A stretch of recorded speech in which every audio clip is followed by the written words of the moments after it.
After 6 decades, dozens of albums, and scores of hits, what more could the Rolling Stones possibly have to say? Picture this. A smoky London pub, late at night. Mick Jagger leans back in his chair, sipping slowly as the music fades in the background.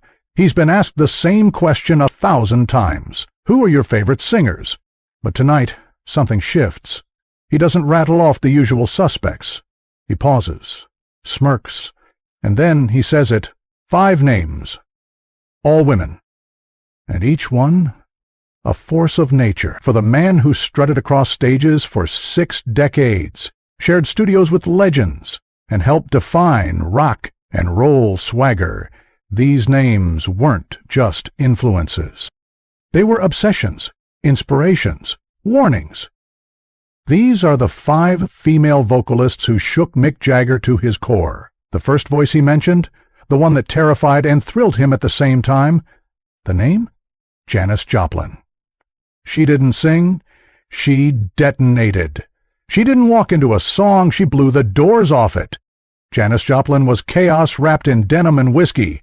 Her voice wasn't just gravel, it was thunder in a bottle. Jagger saw her live in 1969 at Madison Square Garden.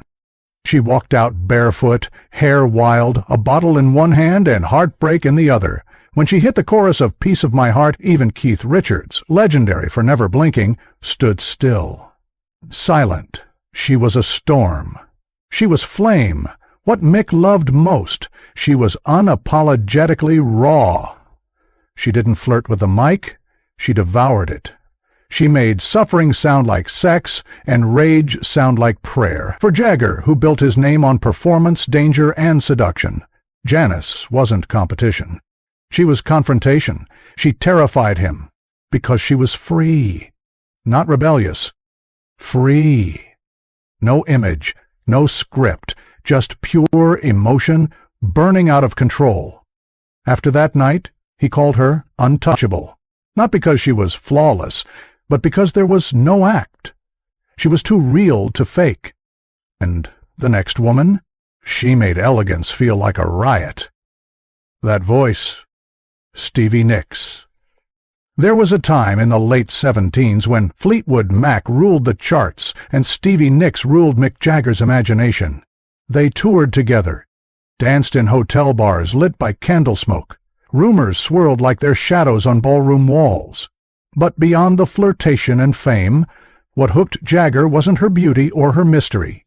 It was her voice. The child talks about the, what was it like to be in the 50s? And then the child says, was it all just fashion? Because kids like the...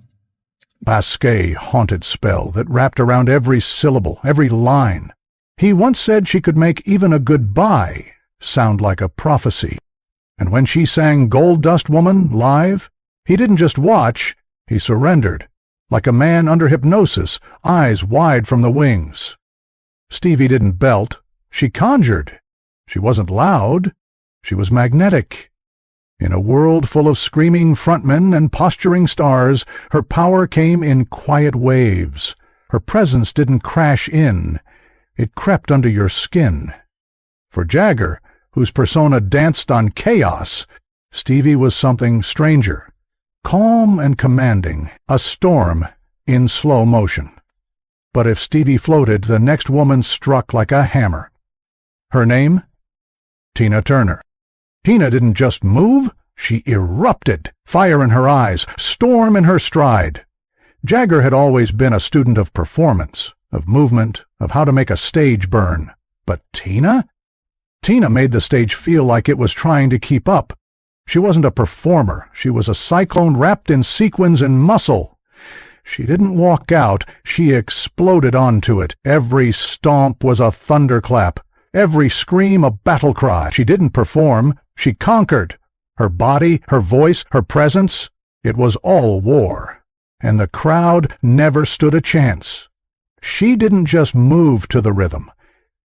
She punished it, redefined it, bent it to her will. When they finally shared the stage in 1985 for State of Shock, Jagger, one of the greatest performers alive, felt himself disappear beside her. Later, he confessed, she nearly blew him off it. and everyone who watched knew she did. In those few minutes, she reminded the world that even legends can be outshined when true power takes the mic. Her voice had muscle, her rhythm had rage, her energy was relentless. Every note came with sweat and fury, but never chaos. Only precision. She controlled the storm she unleashed.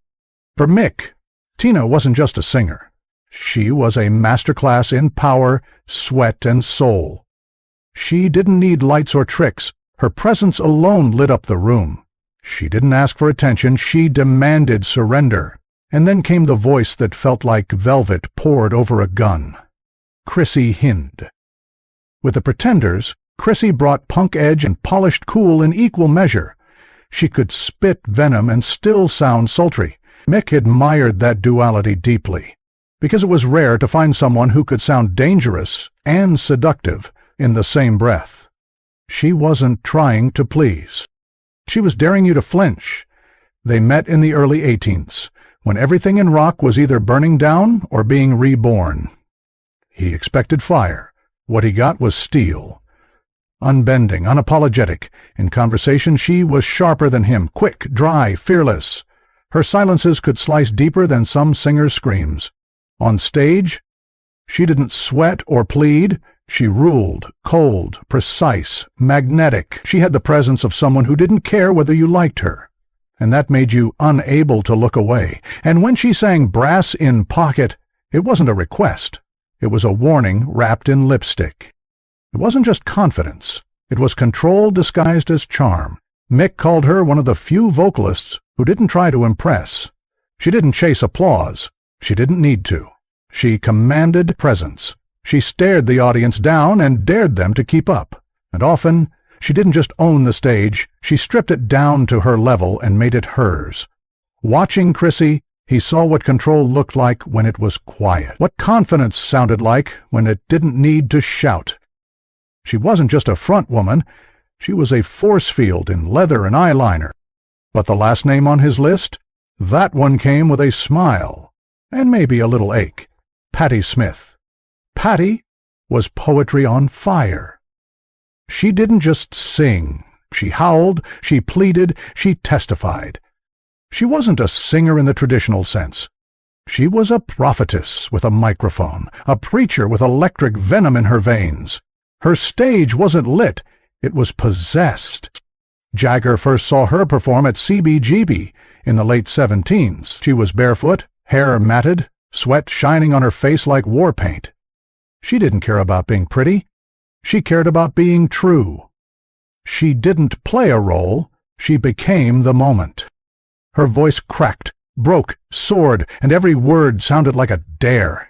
She was unpredictable, raw, and just unstable enough to be transcendent. What struck him most wasn't her pitch, it was her defiance. Patti didn't entertain, she confronted. She stood in the chaos and made you look her in the eye. Her music felt sacred and profane all at once, like a prayer screamed in the middle of a riot. It was art and aggression, tenderness turned inside out. To Jagger, who had built a career on pushing limits, she was more than a kindred spirit. She was a warning shot. Watching her that night, he didn't feel like a rock star. He felt like a student at the altar of something bigger. And that night he realized something. He wasn't the wildest one in the room. She was. Mick Jagger has shared stages with legends. He's danced under lights that burned for 6 decades, drowned in applause and stared down stadiums. But when asked who truly shook him to his core, it wasn't the loudest guitar or the fastest drummer. It was the women. Women who didn't ask permission to enter the world of rock. They didn't wait for an invite. They carved their names into its walls with their voices, sometimes soft, sometimes savage, always unforgettable. They didn't lean on anyone's legacy. They built their own from scratch, brick by lyric, scream by silence. They roared like thunder. They whispered like warnings. They haunted, seduced, shattered, and soared. They sang with their teeth bared, their hearts exposed and their backs turned to anyone who told them to stay quiet. And each time, they reminded him that real power doesn't need volume, it needs truth. that greatness isn't always about how hard you hit, but how deep you cut.